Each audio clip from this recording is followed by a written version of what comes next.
Hello everyone, welcome to Toyeen Talks. Welcome back to Toyeen Talks to all our beautiful subscribers. We say thank you so much for staying with us.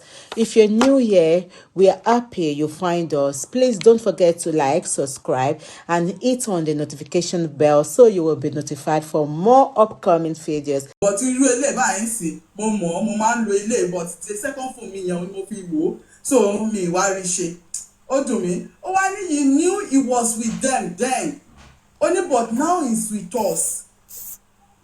I'm telling you only you should understand ó wá tún sọ fún bẹ́ẹ̀ you should understand now you should understand what I mean. Ó wá sọ fún Aristo bẹ́ẹ̀ ó wá sọ fún Aristo bẹ́ẹ̀ so Lati is now with them working for them. Mo ṣe gbọ́rọ̀ yìí mo ní ilé ìgbẹ́nu tán a sì lè réyàn tó máa fi rẹ́kọ̀dì ẹ̀ torí bí èèyàn tó lè tọ́ ṣe rí pé mi ò parọ́. Lati ń ṣiṣẹ́ fún wọn ni o Lati ń ṣiṣẹ́ fún wọn ni o iná ṣe sáré lọ gbé yẹn wá pé ó jẹ́ wá bẹ̀bẹ̀ kọ̀kọ̀ so gbogbo paparazzi tí Lati wá ń ṣe tàbí bàbá subject sí búlì irọ́ ló pa ó kàn fi yẹn ṣe bójúbójú. Ẹ wàá mọ nǹkan tó wá sọ gbẹ̀yìn ó wá ní kí Lati má dá Young Daddy lóhùn o pé Young Daddy fẹ́ fùtẹ̀ ó fẹ́ dún àgẹ̀ ni wípé ó mọ̀ ọ̀dẹ̀ ó náà ṣe mọ́mọ́ oní Young Daddy. Stop it. Wọ́n lè wo bí ọ̀rọ̀ yẹn ṣe rí ẹ máa rí pé. Stop it.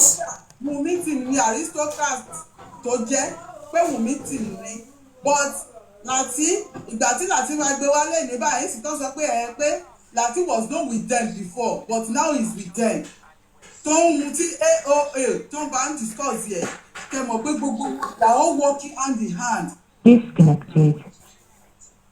ó mọ nǹkan tó ṣe pẹ̀lú gbogbo narrative wọn tó máa ń dì níta yẹn against Joseph Aloba ìkà dẹ̀ ní Lati ìkà tó ti kó àwọn fáǹsì àwọn stupid fáǹsì ẹ̀ ó ti kó wọn ṣìnà wọ́n máa play voice note yẹn ó rí pé voice note yẹn is exactly how Lati was. Bí Lati ṣe bí platform Lati ṣe jẹ́ àti bí Lati ṣe jẹ́. No, it was just to, spite Olori, which for us here doesn't matter anymore. It just shows how shallow-minded. When I was listening to that thing, you spoke with a lot of passion, and you were saying what to you it meant. You understand? Which no problem. It's just for me, the people that were streaming it were the ones that I had problems with.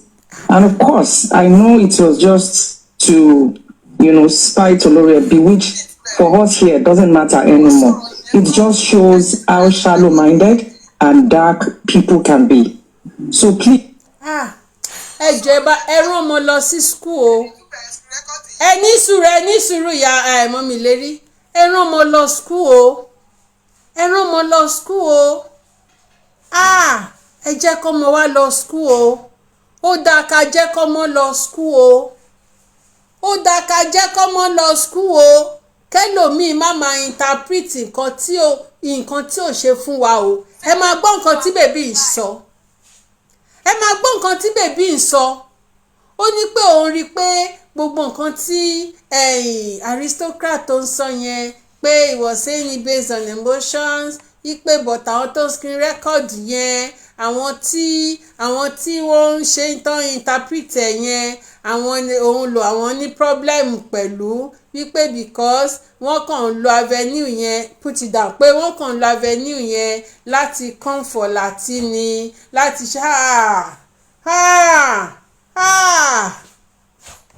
Lati ó ti gọ̀ ilé iná ó máa gọ̀ tí wàá fi kú ni ó di ayé àtúwá Lati ó di ayé àtúwá kí ló dé àwọn èèyàn burú. It is good to be self-independent in every area of your life, in every ramifications. Please be self-independent. Ẹ máa wò bí bèbí bí renew ẹ máa wò bó ṣe ń ṣì Lati lọ́nà ẹ máa wò bó ṣe ń jẹ́ kí Láti máa ní feelings of pé àwa tí a analyse làwọn ògbóyìnbó táwọn ò mọ̀ nǹkan tá à ń sọ torí wa ti kú wípé Aristo òun ló láìkí ẹ̀ wípé òun ló lọ́ọ̀vù ẹ̀ pẹ̀lú gbogbo àwọn bó ṣe sọ̀rọ̀ yẹn pẹ̀lú gbogbo àwọn kíní tó adjectives tó lò fún Láti Láti ó di ayé àtúwá ayé ti bọ́ ọmọ ẹ lọ́wọ́ ó ti bọ́ Láti ó ti bọ́ ọmọ ẹ lọ́wọ́ ó bọ́ lọ́ọ̀rẹ́ Láti ó tún di ayé àtúwá tí tọ́lọ̀ bá wá ṣe pé ìwọ ò tú ayé wá ayé ẹ̀ ti bàjẹ́ nìyẹn finally ó bọ́ lọ́ọ̀rẹ́. So when I was listening to that thing, you spoke with a lot of passion and you were saying what to you it meant, you understand, which no problem. It's just for me, the people that were streaming it were the ones that I had problems with. And of course, I know it was just to, spite Olorebi, which for us here doesn't matter anymore. It just shows how shallow-minded and dark people can be. So please, we appreciate you for coming to clear the issue. We respect your opinion. We love you for what you do. I've heard you speak a couple of times in some places too, but it's okay. And for us here, we'll continue to make friends rather than making enemies, because that is what the world needs right now. Kindness for it. So we appreciate you. Thank you very much. Thanks for coming. Aristocrats, so Anglo. Thank you very much, my brother. I thank you for accepting and bringing me on your platform. I thank everybody for your kind words and sweet word. I really feel home, and please, it's love for everybody. We should all do whatever we feel is right in our mind, and when we sleep, we will know we've done our best. Thank you very much. I appreciate you all.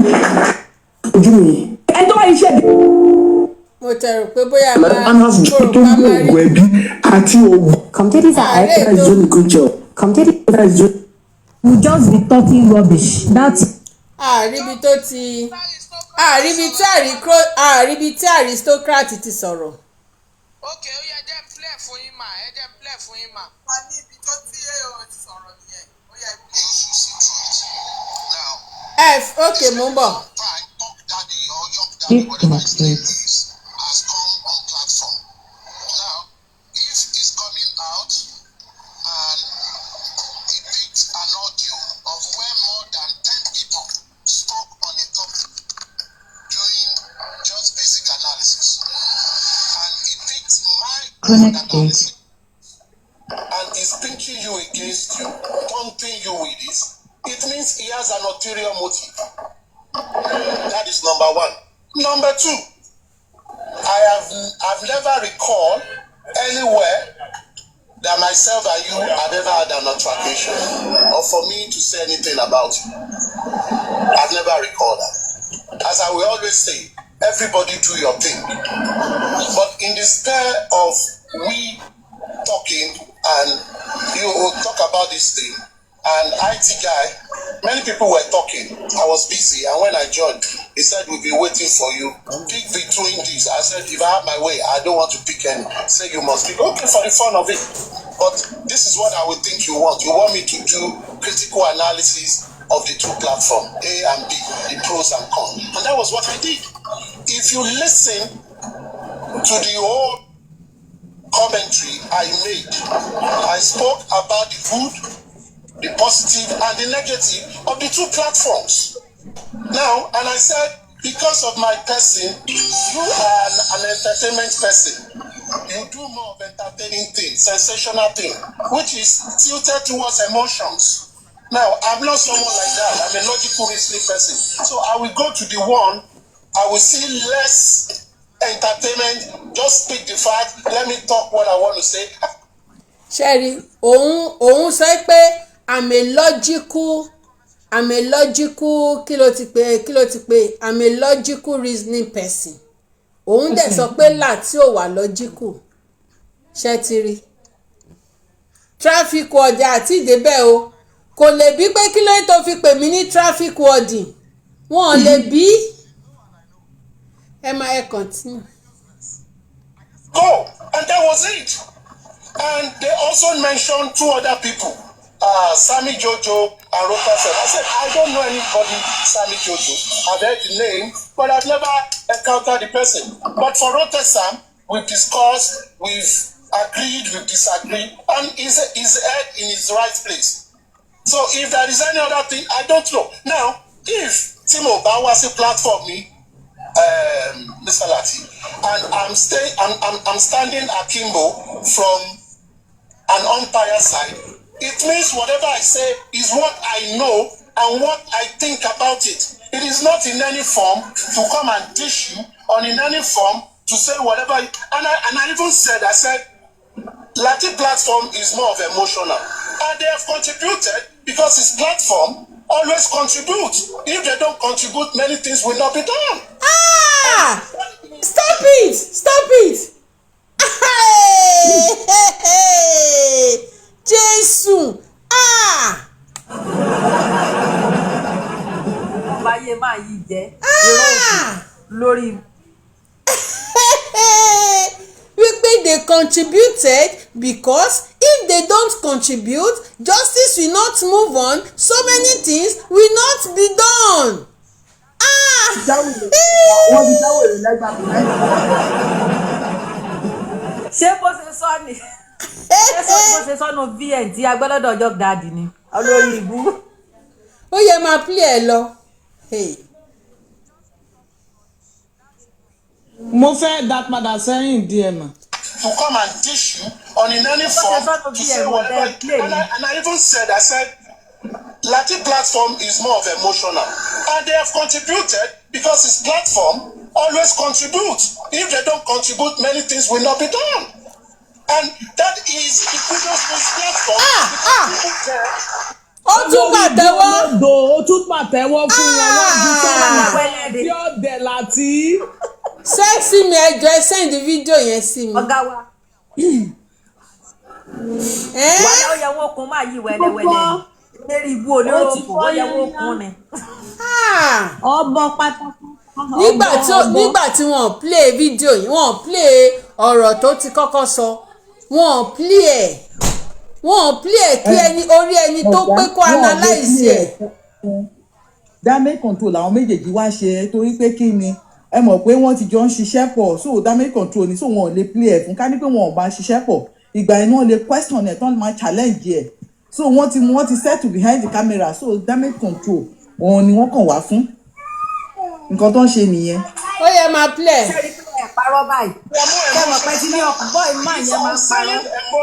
He's not abusing anybody. We are all emotional, but some of us, we are more emotional than the other. Some of us, like if you want to say like me, I will say, cut the theatrics. Kill a need. We need a car. I will give you a car. I'm not going to give you the money. Use the car for whatever you are going to use it for. Is it very important? Yes. Show me 10 things that is more important. This too is more important. I deal with the most important thing. That is how I think. And I said that is why I will not go to Lati platform. I might not all 100% align with what they are saying there, but I will pick some things from there that I will use. Simple as ABC.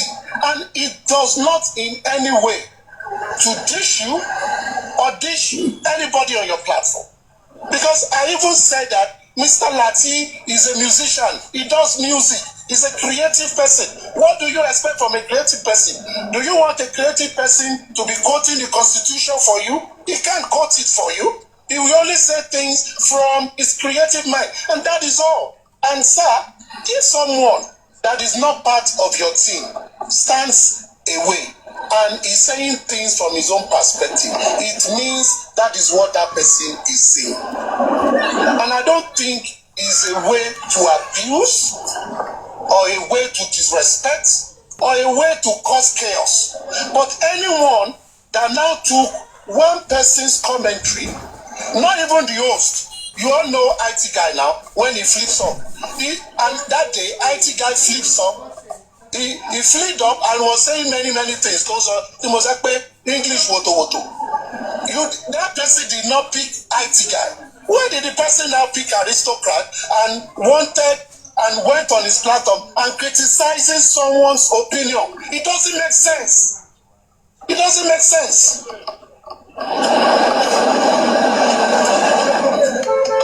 No.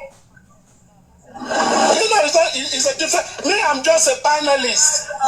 And the guy took question, and I made my opinion, and I left it, and we finished and we played. Even after that, himself, I wrote Sam. But Baba, one thing I just want you to know: you've contributed, and let me say this: I never shy away from expressing myself, and I don't want to be everybody's friend, really. I just want to be myself, say my truth, and sleep. I know I did not lie. And I will tell you something.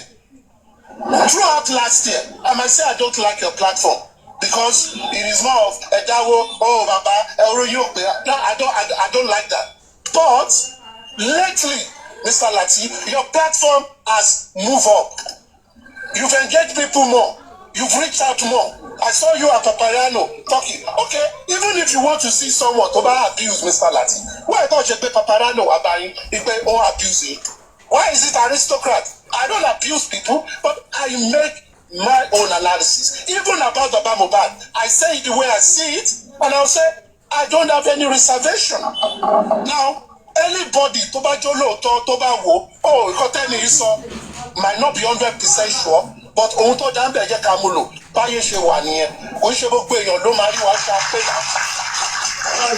so please, I don't want it to be like aristocrat just woke up one day and took colos or took some ganja and came online and be talking gibberish. No, I don't do that.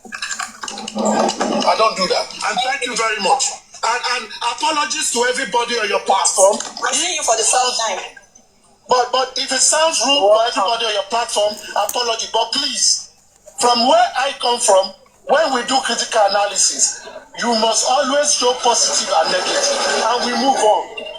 Tomorrow we'll be friends, and we are friends. We don't have personal beef now. I've never met any of you, not to talk of having personal beef. If I'm on the streets of Ireland or Scotland tomorrow, Mr. Lati only recognize me now. Until we have personal beef, then I'm a Pamparawaja. But Baba, you know, I want to on Facebook now. I'm a bush now. Now. Thank you very much, sir. Thank you very much, sir. Ayé Lati ti ta, ẹ wo bó ṣe wash ẹ̀. Ó wash ẹ̀, bàbá ẹ wá látòrí Facebook. Yomi Scammer kì í ṣe pé ó mature o.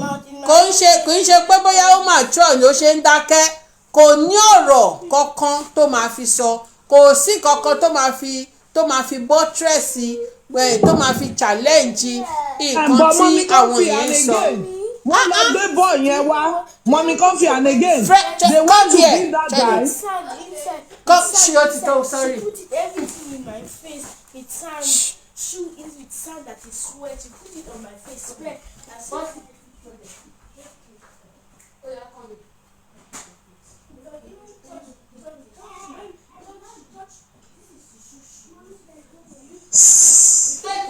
I said take this thing. Didn't I tell you? Yeah, I see. You have to take this.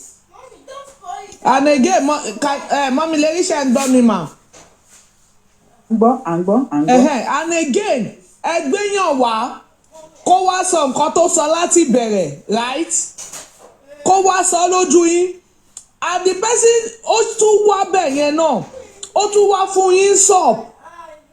The same sub. So kí ló dé tẹ́ gbé gà yẹn wá? Ní gbogbo nǹkan tí gà yẹn sọ ló tún fi indirect máa sọ fún yín sìn. Ó tún ju sọ́ọ̀pù fún yín. At first ó ní right part àti wrong part. Àwọn gbọ́dọ̀ lọ ní káwọn sọ ń pa ẹni yẹn òun sọ.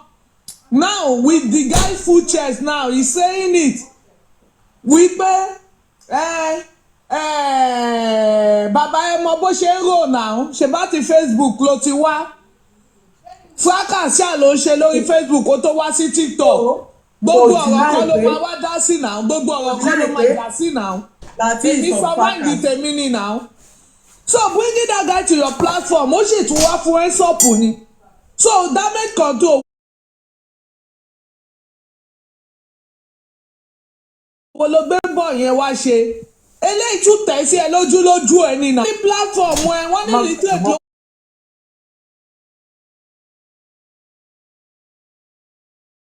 By illiterate òpònú ni ẹ you don't have nǹkan tá à ń sọ pa ẹ nìyẹn.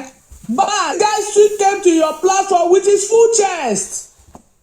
Láti tún wákọ̀ fún ọ̀tẹ̀ bàbá ó tún fi bàbá sí bàbá àtòrí Facebook lẹ́tí wà náà gbogbo ọ̀rọ̀ kan lèèyàn ń jà sí náà gbogbo nǹkan tó sọ lẹ́yìn ẹ̀ ló tún wá sọ wájú ẹ̀ yìí náà. What are we saying here? That means bó lọ́pọlọ. Ó sọ lóyìnbó tún sọ Yorùbá tẹ́wọ́ ni wọ́n ń paṣá. Ẹ máa play ẹ̀ lọ́mọ mi come for I should still stop ma. Mo ń bọ̀ máa play. Ẹ jẹ́ ń dá padà sẹ́yìn díẹ̀. No, We don't have personal beef now. I've never met any of you. Not to talk of having personal beef. If I'm on the streets of Ireland or Scotland tomorrow, Mr. Lati only recognize me now. Disconnected.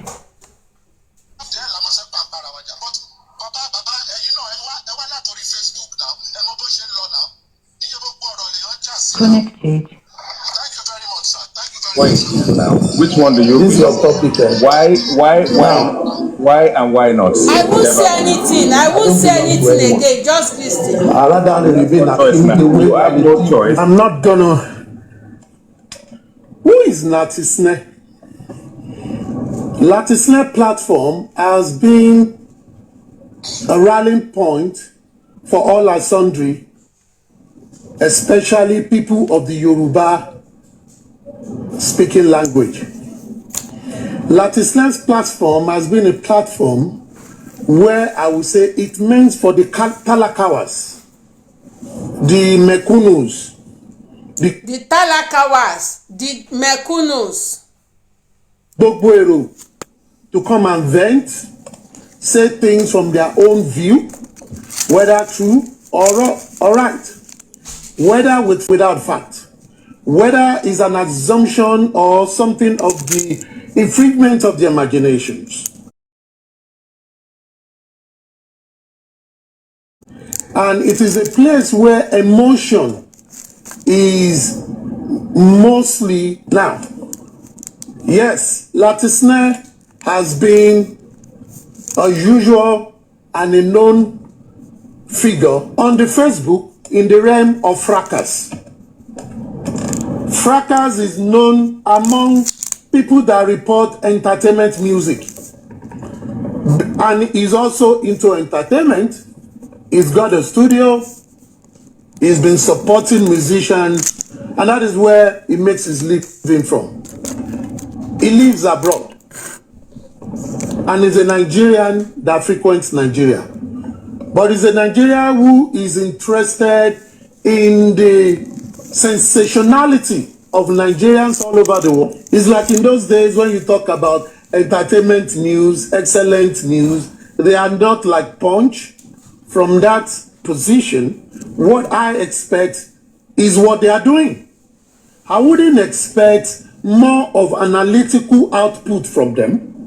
I wouldn't expect them to be dealing with facts. Even when you give them facts, they will not recognize the fact. It's like when you give a sword to a butcher, you expect the butcher to use the sword to butcher meat that is going to sell. But when you give a sword to a farmer, what do you expect a farmer to do with the sword? It is not his weapon. He cannot use it to clear the grass because it has two sides. It needs a cutlass. Now, but on the other side, you give a sword to a warrior. A warrior knows the real essence of a sword. And he knows what the sword will give to him when he is in the battle. That is a serious business. Now, I will liken those yardstick to say fact is the sword. When you give facts to a non-discerning, logical, analytical, and in-depth thinking person, you expect them to only see the peripheral.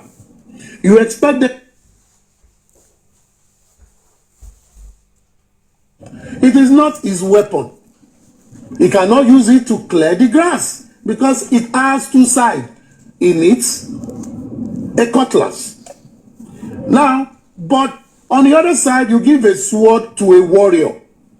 A warrior knows the real essence of a sword. And he knows what the sword will give to him when he is in the battle. That is a serious business. Now, I will liken those yardstick to say, fact is the sword. When you give fact to a non-discerning, logical, analytical, and in-depth thinking person, you expect them to only see the peripheral. You expect them to... So, Lati only see the peripheral. He only see the peripheral. The logical aspect, the discerning aspect, the analytical aspect is zero. Only the peripheral. Okay? Only the peripheral. Ẹ jẹ́ kí n kọ́.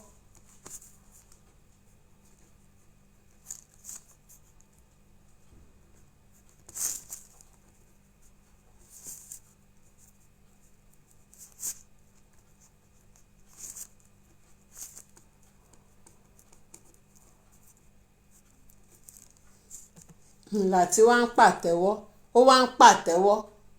Why was it see the human angle of it? You expect them to see something that can be noisy enough to invoke emotions. You expect them. That is what that is what is expected of Lati's platform. Noisy.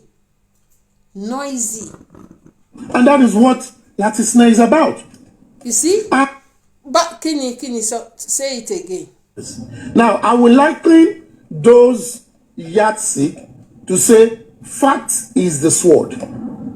When you give fact to a non-discerning, logical, analytical, and in-depth thinking person, you expect them to only see the peripheral. You see? You see? When you give facts, to Lati's platform, they don't see the discerning. In a discerning angle, 0. Logical angle, 0. Analytical angle, 0. But you expect them only to see the peripheral. The peripheral. Okay? Only the peripheral. On the other side, you give a sword to a warrior. In-depth. A warrior knows the real essence of a sword. And he knows what the sword will give to him when he is in the battle. That is a serious business.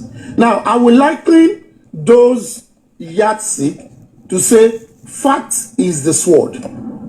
When you give fact to a non-discerning, logical, analytical, and in-depth thinking person, you expect them to only see the peripheral.